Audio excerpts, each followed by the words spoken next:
नेपाल के मेरे प्यारे भाइयों और बहनों, नेपाल की नई सरकार, बालन शाह जी की सरकार,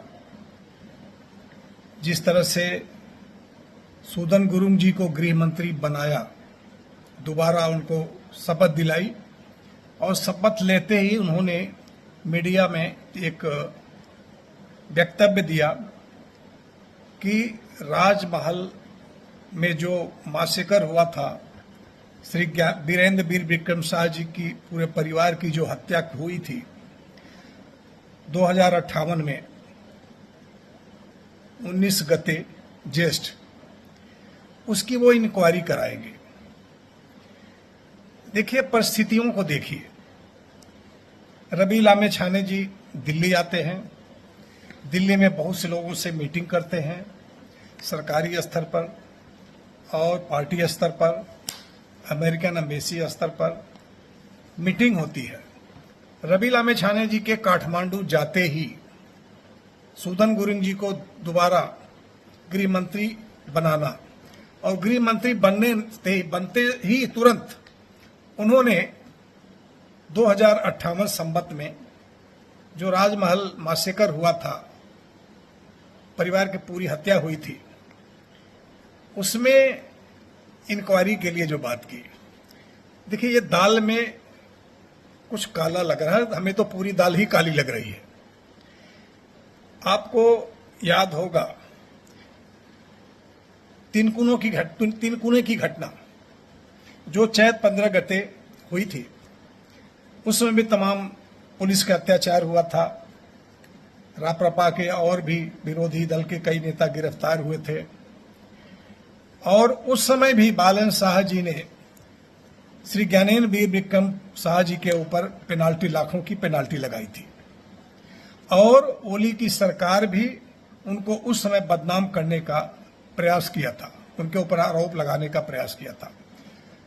ये जो सूदन गुरुंग जी ये जो प्रेस कॉन्फ्रेंस करके राजमहल मासेकर पूरे परिवार की हत्या की जो इंक्वायरी घोषणा की है, ये तो ऐसा लगता है कि जो नेपाल के पुराने दुश्मन हैं, पश्चिम और दक्षिण, बची हुई एक जो पहचान थी नेपाल की, श्री ज्ञानेन्द्र वीर विक्रम शाह, उनको बदनाम करने, उनके ऊपर केस चलाने, पूरे परिवार को परेशान करने जैसा लग रहा है।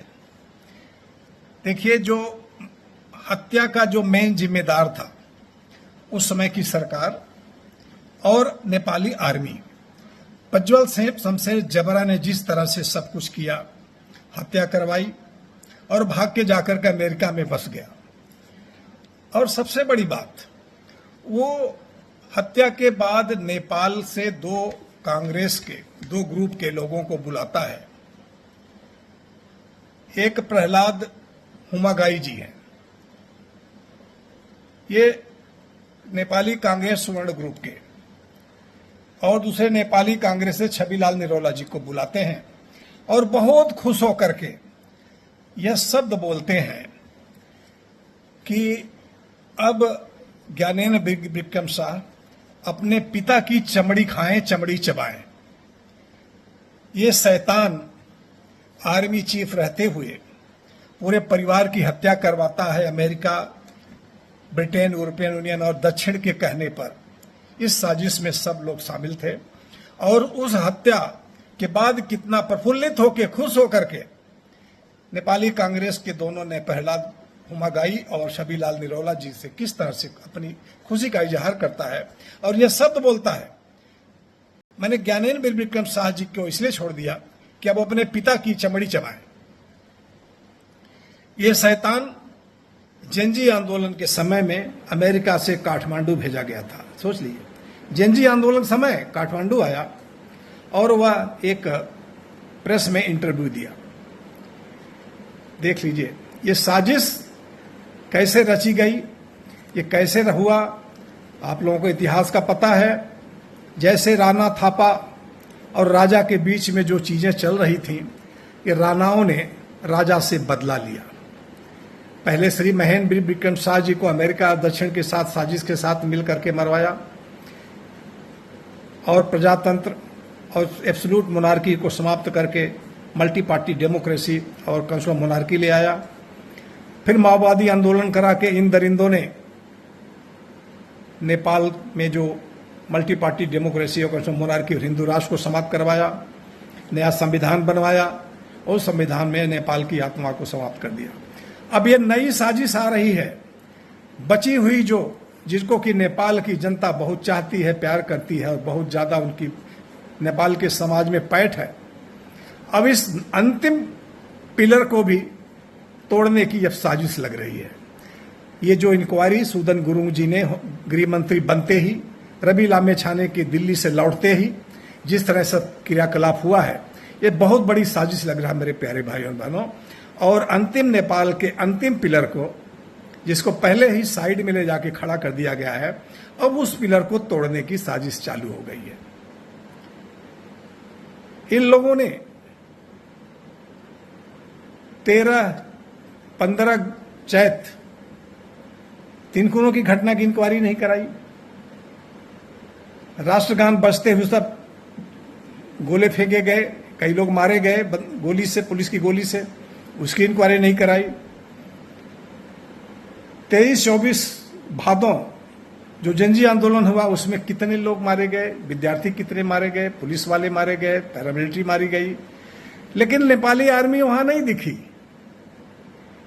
नेपाली आर्मी नहीं दिखी। इसकी भी इंक्वायरी वो लोग कराने की हिम्मत नहीं है। नेपाली आर्मी तो शुरू से ही नेपाल की सत्ता के साथ गद्दारी की है, चाहे किंग महेंद्र वीर विक्रम शाह जी के साथ मर्डर रहा हो, चाहे श्री वीरेंद्र वीर विक्रम शाह के पूरे परिवार का मर्डर रहा हो, प्रज्वल शमशेर जारबा डायरेक्टली इन्वॉल्व और अमेरिका जाके भाग गया, बस गया है। और जिस तरह से उसने बोला, 2 लोगों के सामने खुशी जताई और ये बोला कि ज्ञानेंद्र वीर विक्रम शाह को इसलिए जिंदा छोड़ दिया अपने बाप की चमड़ी चबाए। आगे जिस तरह से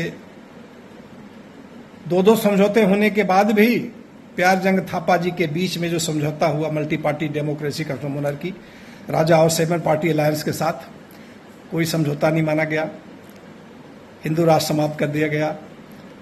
और जिस तरह से डेमोक्रेसी तो थी ही, पहले भी मल्टी पार्टी डेमोक्रेसी थी, कंस्टिट्यूशनल मोनार्की थी, जिस तरह से गणतंत्र लाए, हिंदू राष्ट्र समाप्त कर दिए और ज्ञानेंद्र विक्रम शाह जी को धोखे से सत्ता से हटा दिए। अब ये अंतिम साजिश रची गई है दिल्ली में।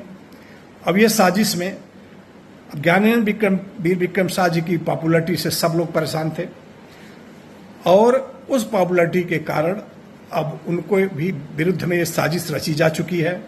ये साजिश पहले भी की गई थी।